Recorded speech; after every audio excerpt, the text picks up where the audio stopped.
For this project, I will be showing you how to make pan de muerto, which translates from Spanish to bread of the dead. Pan de muerto is a type of Mexican sweetbread that is a very key part of the Mexican holiday, El Dia de los Muertos, which translates to the Day of the Dead. El Dia de los Muertos is celebrated on November 1st and 2nd in Mexico, the United States, and Latin countries, and is about reconnecting people with their loved ones who have passed away. These are the ingredients I use to make the bread. The first step is combining the butter, sugar, aniseed, which I had to substitute with anise extract, thus cutting the amount by half because the ratio is 2:1 extract to aniseed. Also add the salt and only half a cup of the flour in a stand mixer and mix using the dough hook. During El Dia de los Muertos, the people who celebrate this holiday believe that their loved ones will travel back from the land of the dead and be able to spend time with them. The holiday isn't about mourning or grieving people you have lost, but instead it is about celebrating the life that they had and the cycle of life and death being inevitable. Starting at midnight on November 1st is El Dia de los Angelitos, the Day of the Little Angels. The spirits of the deceased are believed to reunite with their family for 24 hours. It's said that the spirits of the children are so eager to come back to the land of the living that they run ahead of the adults and get there a day earlier than the spirits of the adults. The altars have the departed children's favorite snacks, candies, and toys to encourage their spirits' visit. On November 2nd is when the big celebration takes place throughout the community. People get dressed up and paint skulls on their faces and have parades in the streets. It is the grand celebration that is more public than the day before. The next step in the recipe is whisking together the eggs, water, and orange zest in a separate bowl. One of the symbols for the Day of the Dead is the Flor de Muerto, or Flower of the Dead, which is the Mexican marigold. This flower is believed to be the pathway that guides the spirits to their ofrendas, which are the offerings on the altars for the dead, using their bright color and potent scent. They symbolize the beauty and fragility of life.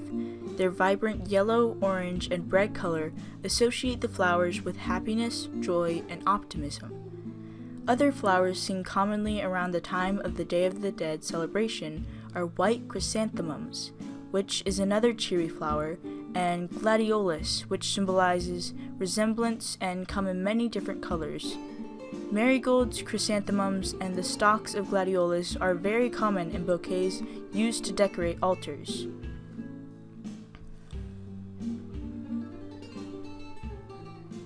Next, I added the wet mixture to the dry mixture in the stand mixer plus another half cup of the flour and mixed for a minute or two. Probably the most iconic symbol for El Dia de los Muertos is the calavera, or skull. The calavera is usually decorated with many colors, flowers, animals, and other things. They are seen everywhere during the holiday from ofrendas, crafts, candy, sculptures, and face paint. The sugar skull originates from the advancements of different sculpting methods to eventually get them to a paste known as alfeñique. Sugar skull's main use is as decoration for the ofrendas, sometimes with the name of a deceased loved one written on the paper part of the skull's forehead. The skull image has been used in many pieces of art, the most famous one being José Guadalupe Posada's La Catrina. That painting mocks 19th century upper-class Mexican women and has been known as an embodiment of death herself and a symbol of the Day of the Dead holiday. After the ingredients are mixed, you add the yeast and another half cup of flour and keep mixing. You add the rest of the flour 1 cup at a time, mixing in between until you get the dough. Probably the biggest part of the Day of the Dead is the altar. People create altars to honor the spirits of their loved ones and give them things that they enjoyed while they were alive. The table is covered in a brightly colored oilcloth. There are normally boxes set on the table to create levels on the altar. Sugar canes or other materials are also used to create an arch over the table. Also, all 4 elements are supposed to be part of the altar. Water is left on a pitcher so the spirits can quench their thirst. Papel picado, or traditional paper banners, represent the wind. Earth is represented by food, especially bread, and candles are often left in the form of a cross to represent the cardinal direction to guide the spirits. People put out ofrendas, or offerings, on the altar that consist of the spirits' favorite food and drink, marigolds, photos of them, and pan de muerto. Take the dough out of the bowl and put it on a floured surface and knead it for 1 minute. Then cover it with a clean, slightly damp dishcloth and let it rise for an hour and 30 minutes in a warm area. Pan de muerto is very common as an ofrenda on the altar. There are many variations of this bread, but the most common one is a bun shape with knobby pieces of dough on the top. This is the style I made. Another memorable style is a body-shaped loaf with a painted face on it. In the traditional style, strips of dough that resemble bones in a sphere of dough are baked into the top of the bread. The bones represent loved ones who have passed, and they are situated in a circle to portray the circle of life. The spherical teardrop in the center represents the living's grief over those who have passed. It is believed that the bread provides sustenance for the spirits who have to travel to the land of the living. You will next make the bone and tear-shaped pieces of dough.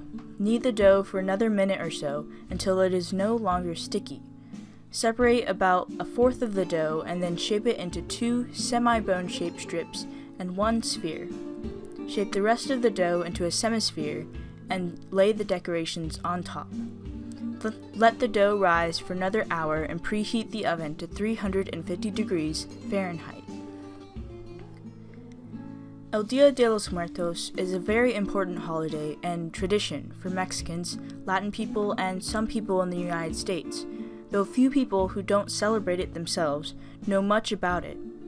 There are many misconceptions about the Day of the Dead, from it being just a Mexican Halloween, or it being about creepily celebrating death, or many other things that are just untrue. The Day of the Dead is based off of Catholic beliefs and is actually similar to simply putting flowers on the grave of a loved one who has passed away, just to more of an extent.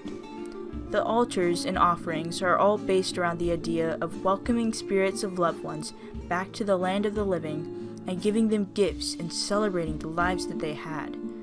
I believe that it is important to educate yourself on different cultures and their traditions so that if you do come across someone who celebrates or believes in something different than you, you can respect their beliefs and not misjudge them as something that they are not at all like.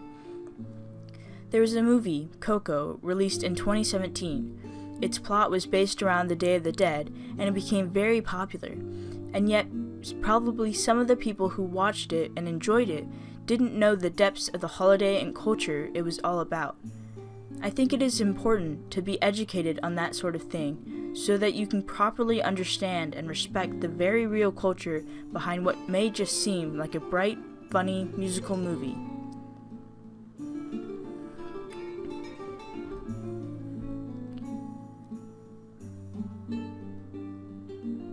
One of the final steps of making the bread is to bake the bread for 40 minutes. While you wait, you can make the glaze by mixing powdered sugar and orange juice until you get a very slightly thick consistency. Take the bread out of the oven and let it cool before glazing it. Then enjoy. I hope you have learned something about El Dia de los Muertos, the meaning behind the holiday, the marigolds, calaveras, the altars and ofrendas, and of course the meaning behind pan de muerto and the process of making it. Educating yourself on different cultures and beliefs is an endless task because there are so many, but if you try and you learn what you can, you will learn to understand people better and get along with them more. Also, there is an annual celebration of El Dia de los Muertos in Cheekwood in Nashville, Tennessee that I have been to and incorporates all of the aspects of the traditional holiday and is accessible to everyone. You should check it out if you want to learn more about the Day of the Dead and be immersed in the culture.